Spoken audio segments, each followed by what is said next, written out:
تفاصيل جديدة في أزمة كهرباء ولا جديد في أزمة ثلاثي الزمالك. اجتماعات طارئة وقرارات قوية في خلال يومين من الكابتن محمد رمضان، وملف كامل بالتفاصيل عن تحضيرات النادي الأهلي لمباراة العين في بطولة انتركونتيننتال كأس العالم للأندية.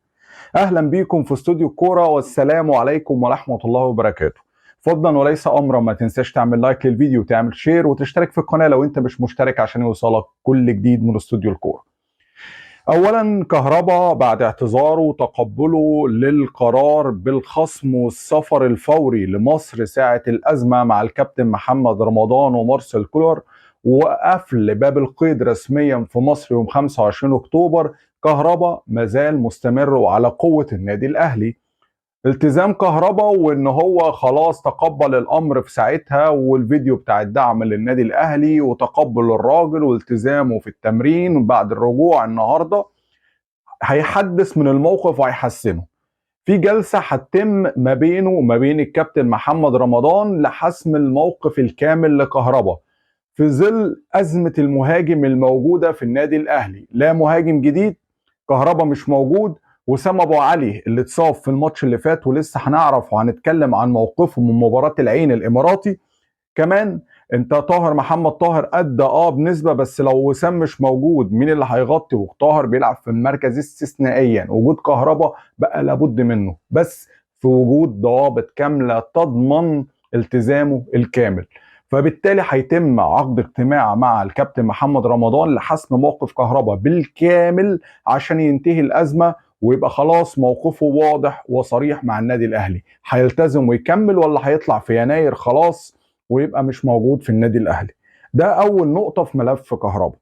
ازمه ثلاثي بقى نادي الزمالك، لا جديد، لا تدخل وزير نفع ولا تدخل مين نفع ولا اي حاجه، يزال الوضع كما هو عليه، والمحاكمه يوم 29 اكتوبر. لما تدخل الكلام بقى والناس كلها ابتدت تتكلم وتقال فين موقف اتحاد الكوره وموقف مصر من الموقف، ازاي الثلاثي مفيش تدخل تم لغايه دلوقتي. خلينا متفقين ان الثلاثي غلط قولا واحدا. ما تحترمش قوانين البلد اللي انت فيها وتتطاول، انت غلطت تماما. في تدخل للموقف الشكل العام والموقف الرياضي بشكل عام. اتحاد الكوره قال في الغرف المغلقه ان هو مش هيقدر يتدخل بشكل رسمي او باي حاجه الا بعد صدور القرارات الرسميه من القضاء الاماراتي، وبالتالي يبقى الوضع كما هو عليه في ازمه ثلاثي الزمالك مصطفى شلبي ودونجا والكابتن عبد الواحد السيد لحين المحاكمه وصدور الحكم يوم 29 اكتوبر اللي جاي اللي احنا فيه. هانت خلاص وهنعرف كل التفاصيل. نيجي بقى للموضوع الأصعب. إيه الموضوع الأصعب؟ ملف نادي العين الإماراتي ومباراة انتركونتيننتال للنادي الأهلي اللي هتتلعب في استاد القاهرة. خلاص المباراة القادمة يوم 29. طيب، باختصار نادي العين احنا عارفين قوته جدا ومفيش خلاف على ده. مارسيل كولر بقى طلب كل التقارير الكاملة عن العين بتحليل أداء لاعبيه، بخطط هيرنان كريسبو المهاجم العالمي لمنتخب الأرجنتين والمدير الفني الحالي لنادي العين، الفريق الهجومي بطريقة مش طبيعية. كولر طلب كل التقارير، والنهارده المفروض التقارير الكامله هتوصل لكولر عشان يبتدي ياخد قراراته ويرتب خططه وتفاصيله والكلام ده كله. فعز ما كولر طلب النقطه ديت، نادي الاهلي بتضربه الاصابات. ايه بتضربه الاصابات؟ انت عندك وسام ابو علي عنده اجهاد في العضله الخلفيه وعنده مشكله، رامي ربيعه عنده مشكله، عندنا كمان كوكا عنده مشكله، عندنا خالد عبد الفتاح اللي ما رجعش، اشرف داري اللي علامه استفهام كبيره وما شاركش في ولا مباراه مع النادي الاهلي لغايه دلوقتي، رغم ان في مباراتين كانوا محوريتين، السوبر الافريقي والسوبر المصري، واحنا ما شفناش اشرف داري في التشكيله بسبب الاصابات. بس في اتجاه يقال ان هو في طريقه للتعافي وان هو ممكن يقدر ان هو يلحق مباراه العين. الفكره كلها ان الصفقات الجديده للنادي الاهلي ظهرت بشكل سيء. حتى يوسف ايمن لما شارك ضيع ضربه الجزاء لما دخل يسدد، تحس ان اللعيب في حاله من التوهان لدرجه ان هو كان بيقول لاسامه ابو علي يا معز، على اساس معز علي زميله في نادي الدحيل القطري ومهاجم منتخب قطر. في حاجه غريبه في يوسف ايمن مش طبيعي، في تركيز مش طبيعي موجود. اداؤه ما لحقناش نشوف قوه اداؤه، هل هو مركز تمام في فورمه في الفورمه؟ لا، بس الفكره كلها هو قوي مش ضعيف، صفقه قويه بس ما شفناش. نفس القصه لاشرف داري ما شفناش. عندنا ازمه غريبه. النادي الاهلي في ماتش السوبر الافريقي كان سيء جدا، وعدم تركيز مش طبيعي، في رهبه مش طبيعيه، في حاجه مش مظبوطه. كمان السوبر المصري قدام نادي الزمالك برضو. نادي الاهلي الفينيشنج فيه مشكله غريبه. النادي الاهلي اللي كان بيفنش وسام ابو علي اللي ما كانش بيضيع، في حاله غريبه تحس ان هي منحاسه شويه مع النادي الاهلي. اي نعم كان في كورتين في العارضه، سيبك منهم خالص، انفراد ضاع، حسين الشحات بيعمل حاجات غريبه. لا، في عدم تركيز في الثلث الهجومي وانهاء الهجمات عند النادي الاهلي قولا واحدا.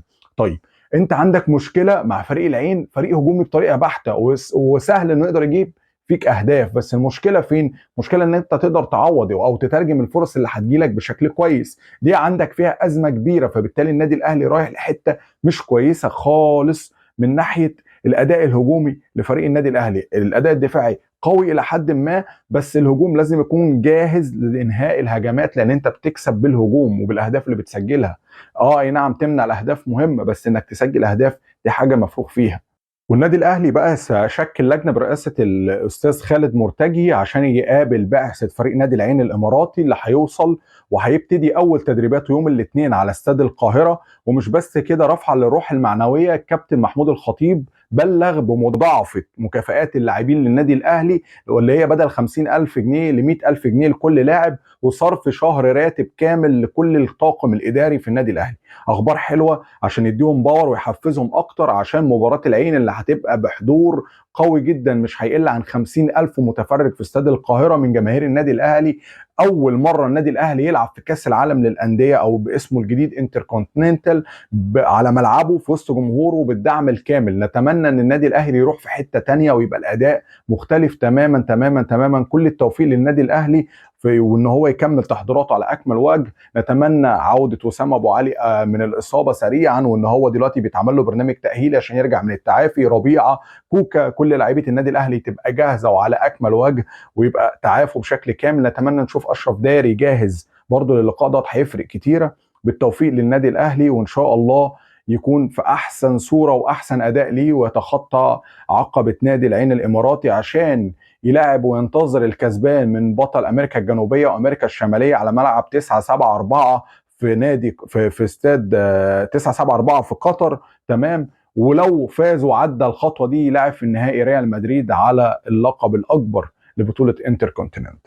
في نهايه الحلقه اتمنى يكون عجبكم الفيديو فضلا وليس امرا تعمل لايك وتعمل شير لو انت لسه ما عملتش لايك وشير، وتشترك في القناه لو انت مش مشترك عشان يوصلك كل جديد. كنتم مع استوديو الكوره، والسلام عليكم ورحمه الله وبركاته.